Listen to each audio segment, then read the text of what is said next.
ओम हरि ओम श्री गुरुभ्यो नमः।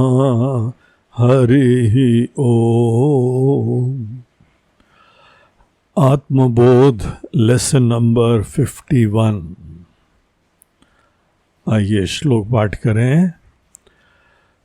बाह्या नित्य सुखासक्तिम हित्वात्म सुख निर्वृतः घटस्थदीपवत् स्वस्थः स्वान्तरेव प्रकाशते।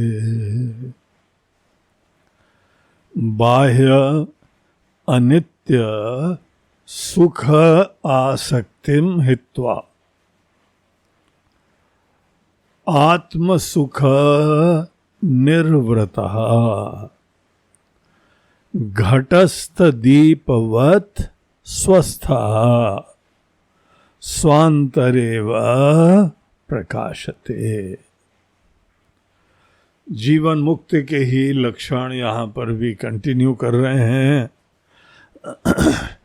पिछले श्लोक में जीवन मुक्त का लक्षण रामायण के आधार से दिया गया कि कैसे ये अपने ही अंदर आत्मा में रम रहे हैं, आत्मा में ही पूर्ण शांत कृतार्थ योगी शांत समायुक्त आत्मा रामो विराजते।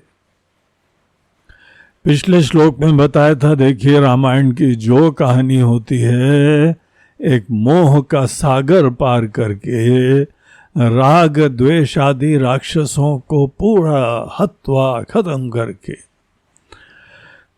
तभी कोई व्यक्ति अपनी शांति से युक्त हो पाता है और आत्माराम बन के स्थित रहता है। इधर इस श्लोक में देखिए क्या कहते हैं, बाह्य अनित्य सुख आसक्तिम हित्वा। एक यहां पे सुख बाहर दुनिया का होता है। जो बाहर की दुनिया का सुख होता है वो सामने विजिबल होता है, दृष्ट होता है। और जब हम लोग अपने अंदर अज्ञान में होते हैं तो बाहर की चीजें दिखाई पड़ती हैं। और जब बाहर की चीजें दिखाई पड़ती हैं तो स्वाभाविक रूप से बाहर ही आदमी तलाश करता है, बाहर की चीजों के ही सपने रखता है, उसको ही महत्व देता है। तो बाहर की चीजें हम लोगों को सुख अगर नहीं देती हो तो दुनिया के कोई लोग उधर जाएंगे ही नहीं। आग में हाथ डालते हैं तो जल जाता है, तो बच्चा भी नहीं डालता है।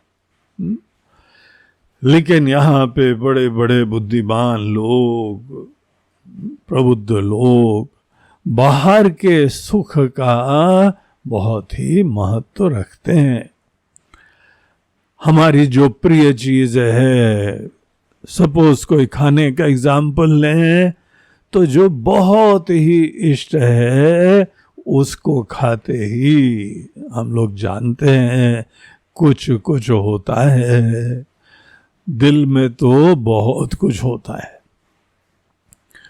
कोई व्यक्ति धन की आकांक्षा वाला हो, उसको खूब धन प्राप्त हो जाए तो कैसे प्रफुल्लित हो जाएगा। कोई प्रेमी व्यक्ति अपने प्रियतम को देखेगा तो धन्य हो जाता है, कृतार्थ हो जाता है, टॉप ऑफ द वर्ल्ड हो जाता है। तो बाहर सुख मिलता है, इसमें कोई शंका नहीं रखनी चाहिए। किसी से भी बोलना नहीं चाहिए कि बाहर सुख मिलता ही नहीं है। वो बाहर की दुनिया को नहीं छोड़ेगा, आपको छोड़ देगा, क्योंकि उसको खुद मिल रहा है। आप कितना बोलते रहो तुम्हारे आत्मा से ही सुख मिलता है। बोलते हैं महाराज जी, जब जब अपने साथ होते हैं तो बोर होते हैं, अपूर्ण होते हैं, खोखले होते हैं, दीन हो जाते हैं, तभी तो बाहर ढूंढते हैं। ऐसे केवल खोखली बातें बोलने की कि आत्मा में सुख मिलता है, आत्मा बड़े आनंद स्वरूप का होता है। देखिए, हो सकता है किसी को मिल रहा हो, हमको नहीं मिल रहा है। यही तो एक आम आदमी का दृष्टि होती है ना। हम लोगों को सबसे पहले समझना चाहिए कि बाह्य अनित्य सुख, बाहर की चीजों का सुख अनित्य होता है, और बाहरी क्या होता है? हमारे शरीर और इंद्रियों से जो बाहर है, जो इंद्रिय का विषय है, जिसको इंद्रिय ऑब्जेक्टिफाई करती है, वो सब चीजें बाहरी हैं। और जहां पे हम आंख बंद करके अपनी दुनिया का कुछ अनुभव करते हैं, कल्पना करते हैं, वो हमको लगता है कि वो हमारे अंदर की बात है। दरअसल ये अंदर बाहर के पीछे भी एक रेफरेंस पॉइंट होता है। अगर हम अपने शरीर को ही वो रेफरेंस पॉइंट देख रहे हैं, तो जो शरीर के अंदर है, जो शरीर के बाहर है, वहां पे बाहर और अंदर शब्द का प्रयोग हो जाएगा। आप घर की दीवालों को अंदर बाहर देखें तो आपके घर की दीवालों के अंदर जो है वो सब अंदर हो गया, अन्यथा बाहर हो गया। तो अंदर बाहर के लिए सदैव एक रेफरेंस पॉइंट होता है, और वो रेफरेंस पॉइंट से हमारा महत्व होता है, आइडेंटिफिकेशन होता है, हमारा उससे तादाद में होता है। उसको रेफरेंस पॉइंट बनाया हमने। जिस चीज को हम रेफरेंस पॉइंट बना दे, अंदर बाहर शब्द उसी के रिलेशनशिप में हुआ करता है। अब प्रश्न यह है कि यहां पे हमारे लिए अंदर बाहर का रेफरेंस पॉइंट क्या है? तो हमारी ही देह है। हम देह के साथ आसक्ति करे हुए हैं, देह से ही अपना परिचय प्राप्त करे हुए हैं। ऐसा भयंकर देह के साथ परिचय होता है कि अनेकों लोग हैं, अपने शक्ल सूरत में, एक बाबा जी थे, दाढ़ी में हाथ फेरा करते थे। एक सज्जन और थे, वो अपनी मूछें नहीं कटाएंगे, महाराज जी वेदांत पढ़ेंगे, वेदांत का अध्ययन करेंगे, लेकिन ऐसी भयंकर उनकी देहात्म बुद्धि, उनके अंदर कोई नोशन है कि मूछें काटने से हमारी अस्मिता ही खत्म हो जाएगी। यार, तुम्हारी अस्मिता अगर शरीर से ही प्राप्त हो रही है तो कहां वेदांत के लिए जबरदस्ती बोला करते हो? जो व्यक्ति देह के साथ ही आसक्त है, उसको वेदांत चाहिए क्या? उसको केवल अपने ही अहम की संतुष्टि चाहिए वेदांत के नाम से। हम लोग देह से तादाद में करते, हम वृद्ध हो रहे हैं, बड़ा कम टाइम हो गया। कैसे वृद्ध हो रहे हो? देह वृद्ध हो रहा है, तुम अपने आप को भी देह से तादाद में कर रहे हो। ये पहले जानना चाहिए कि वेदांत मतलब एक ऐसे मैं की खोज जो देह धारण करने से पहले थी। हम लोग देह धारण करने से पहले थे ना, तभी तो देह में आए। और आज देह धारण करे हुए हैं तो कौन देह धारण करा हुआ है? और एक दिन सब का देह छूट जाएगा। वेदांत का अध्ययन उस अहम की खोज है जो देह से पहले था, जो आज भी हमारी लौकिक अस्मिताओं की गहराई में विराजमान है। और एक दिन देह छोड़ देंगे, वो हमारी अस्मिता कभी नहीं खत्म होगी। ऐसे मैं की खोज को ही वेदांत कहते हैं। वो हमारा तत्व है, वो हमारी ऐसी अस्मिता होगी जिसमें कोई भी विचार नहीं होता है, चेंज नहीं होता है, विकार नहीं होता है। और क्योंकि वो निर्विकारी होता है, इसीलिए उसमें जन्म मरण नहीं होता है। ऐसे मैं की खोज करके उस मैं को ही अपनी अस्मिता की तरह स्वीकार कर लेना, और यही मैं केवल इस शरीर की आत्मा नहीं है, ये सबके शरीर की आत्मा है। ये हमारे परम प्रिय, प्रातस्मरणीय, परम वंदनीय ईश्वर की, हमारे गुरुदेव की, हमारे आचार्यों की, ऋषि मुनियों की, सबकी यही अस्मिता होती है। उस अस्मिता को जान लिया तो हम सर्वात्मा हो जाते हैं, परिपूर्ण हो जाते हैं। तो ये वेदांत का ऑब्जेक्टिव। इसीलिए कोई भी व्यक्ति अगर वेदांत का जिज्ञासु होता है, उसके अंदर एक चीज अपेक्षित होती है कि लौकिक अस्मिता जो कि अपनी उपाधि के साथ तादात्म्य के बाद बनती है, वो समस्त प्रकार के मुसीबतों का, क्लेश का, शोक का, संसरण का वही हेतु होती है। इसीलिए आज आप वेदांत नहीं जाने तो कोई बात नहीं, मगर ये तो जानते हो ना, ये सब चीजें जहां इनके साथ तादाद में करेंगे तो केवल मुसीबत होगी। इसीलिए अपने शरीर के साथ तादाद में समाप्त करने का कार्य तो हम पहले ही कर सकते हैं।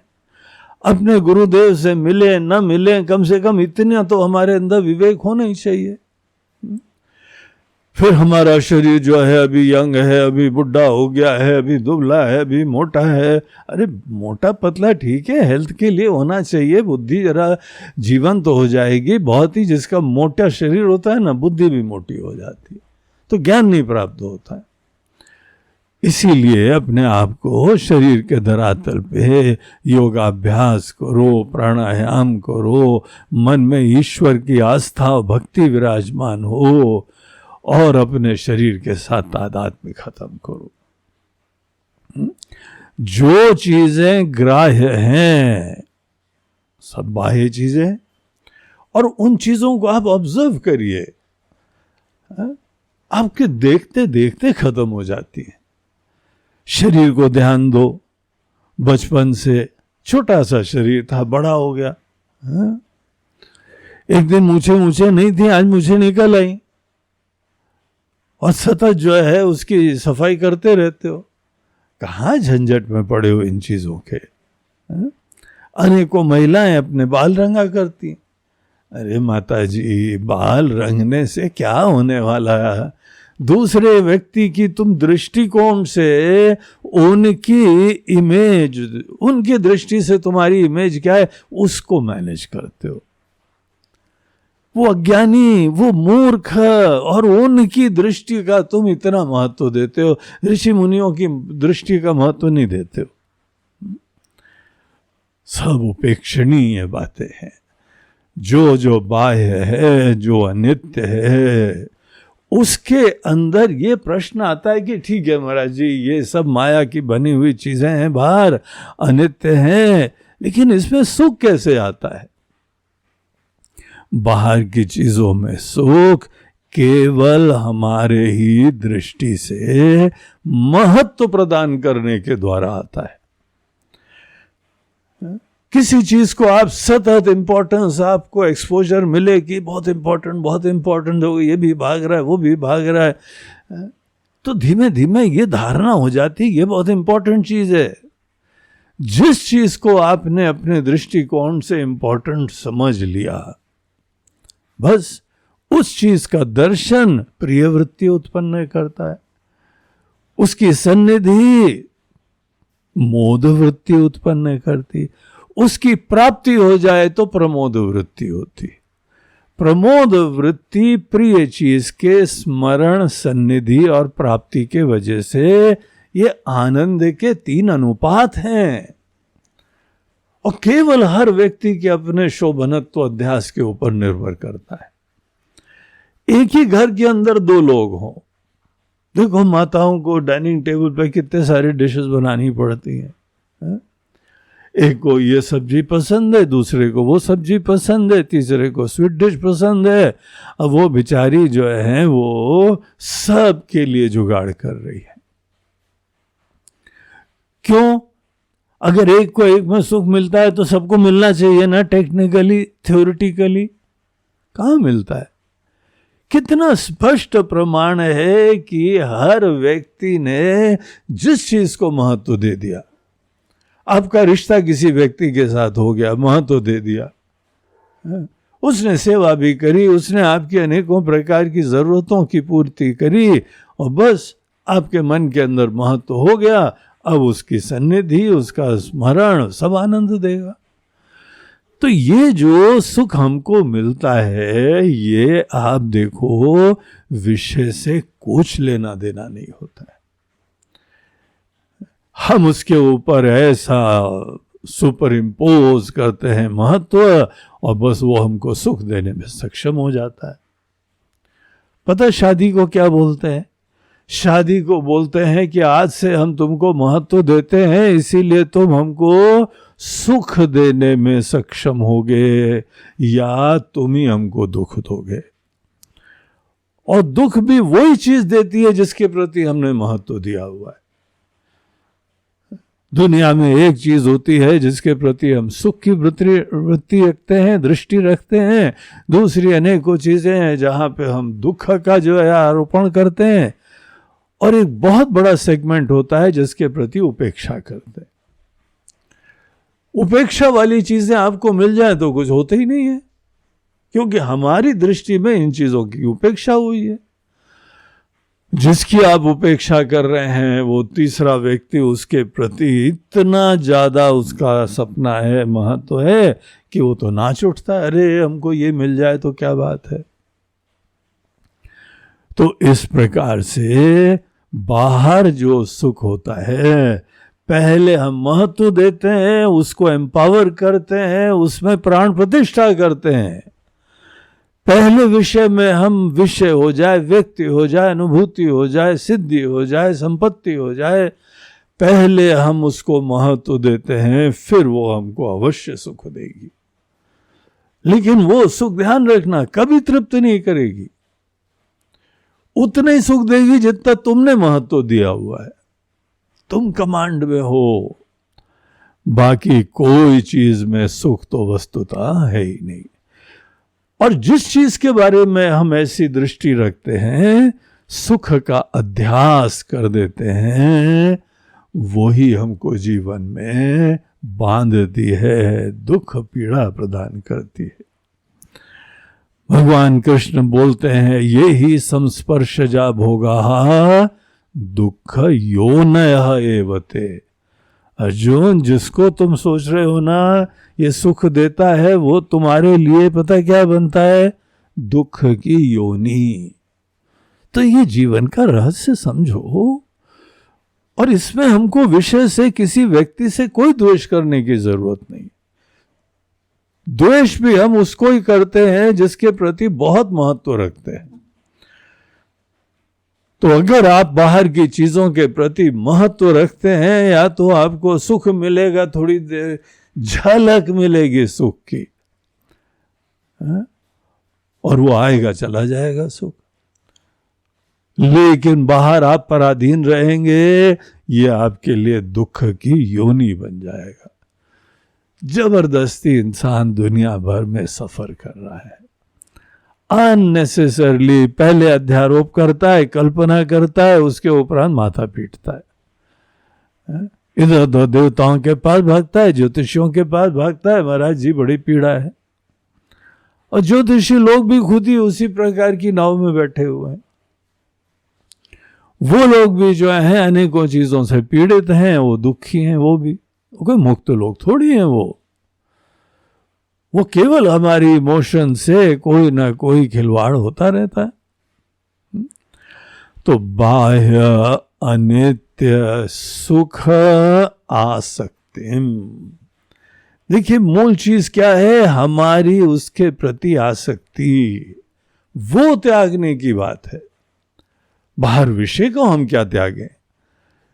इन चीजों में अपने आप में अस्तित्व ही नहीं है, एक क्षण का अस्तित्व है और सुख भी नहीं देता है, तो हमको त्यागने की जरूरत क्या है? हम अपनी परछाई कभी त्यागते हैं क्या? परछाई को हम जानते हैं कि ये परछाई है, ये स्वतंत्र अस्तित्व ही नहीं है, और इसके अंदर कोई सुख नहीं है।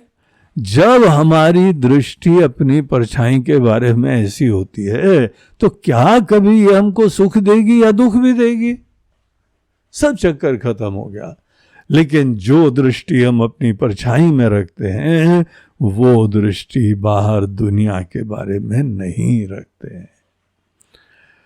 बाहर की दुनिया के बारे में देखिए, कितनी चीजों के बारे में कितना महत्व बना हुआ है। खुद ही महत्व दे के मारे गए। ऐसी दुर्दशा हो गई है हमारी कि कहीं के नहीं रहे हैं। तो ये विषयों ने नहीं आपको किसी प्रकार से पीड़ा दी है, आसक्ति ने। आसक्ति वो महत्व वाली, डिपेंडेंस वाली महत्व हो जाता है। आसक्ति हमारी उस चीज में होती है जब ये धारणा होती है इसके बगैर हमारा जीवन ही नहीं चलेगा। अब जैसे कोई लंगड़े के प्रति लाठी होती है ना, लाठी के बगैर उसके चलना ही नहीं हो पाता है, तो वो डिपेंड हो जाता है उस पर। चश्मे के बगैर हम दुनिया नहीं देख सकते हैं, तो चश्मे के प्रति आसक्ति हो जाएगी। इसके बगैर हम जी नहीं सकते। तो यहां पे अनेकानेक सुख की चीजें हैं ना, उसकी लिस्ट बनाओ। कौन कौन सी चीजें हैं जो आपको लगता है आप इसके बगैर जी नहीं सकते हो, और बड़े धीरज से डिस्कवर करो। देखिए, जल्दीबाजी में आत्मा का ज्ञान नहीं प्राप्त होता है, ये चीजों को करना पड़ता है। इसीलिए श्लोक में पहले ये वर्ड यूज करा गया, बाह्य अनित्य सुख आसक्तिम हित्वा। यहां से प्रारंभ होता है। ये हमारे पुरुषार्थ का फील्ड होता है। छोड़ो इनको, मुक्त हो। केवल बोलने की बात नहीं, किसी दूसरे को थोड़ी दिखाना है। अपने मन के अंदर से सब आसक्तियों से मुक्त हो जाना है, कि उसके बाद ये चीज सामने रहे न रहे, हमको परछाई की तरीके से इसके बारे में दृष्टि होनी चाहिए, उसका ध्यान ही नहीं रहे।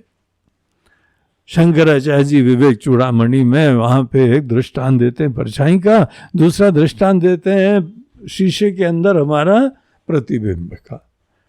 प्रतिबिंब को भी हम कितना असार जानते हैं, इसीलिए वो प्रतिबिंब हो ना हो, कभी मिरर जो है लहरीला हो तो हमारा प्रतिबिंब उसी प्रकार से हो रहा है, किसको फर्क पड़ता है। पूरी दुनिया हमारी इसी श्रेणी में आ जाए। देखो, मुक्ति का ये तरीका होता है। और जब तक हमने अपने अंदर से ये अध्यारोप रूपी कचरा दूर नहीं करा, ये दुनिया भर की चीजों के प्रति महत्व की बुद्धि के उपरांत आसक्तियां, और आसक्ति जो हो जाती है ना, उसी से हम अपने आप को सफल देखते हैं। किसी व्यक्ति को धन के प्रति आसक्ति हो गई तो धन की प्राप्ति हो गई, वो सोचता हम बड़े टॉप ऑफ द वर्ल्ड है। किसी के लिए पद है, किसी के लिए रिश्ता है। एक व्यक्ति को देखा शादी के लिए, बेचारा इतना बेचैन, बगैर शादी के वो अपना जीवन उसका नरक हो रहा है। ऐसा महत्व, इतना ज्यादा उस चीज को महत्व दे दिया। फिर एक दिन उनकी शादी हो गई, वहां वो खुशी के मारे जमीन पे पैर नहीं रख पा रहे। सुख मिलता है, लेकिन आपके अंदर जो भी महत्व दिया गया ना, और कितना महत्व दिया है, किसको महत्व दिया है, वही हमारी सुख की दुनिया बन जाती। ये खेल चल रहा है यहां पे। अगर हमारे अंदर बाहर की चीजों की आसक्ति बनी रहेगी तो समझ लो आत्मज्ञान नहीं प्राप्त होगा। आत्मज्ञान के बारे में केवल बौद्धिक समझ होगी, तर्क होंगे, अनेकों प्रकार की चीजों को सुना होगा, तोते की तरह बोलोगे, कोई लाभ नहीं होने वाला है। और दूसरी तरफ से ये आचार्यों के द्वारा बताए हुए पथ को फॉलो करो।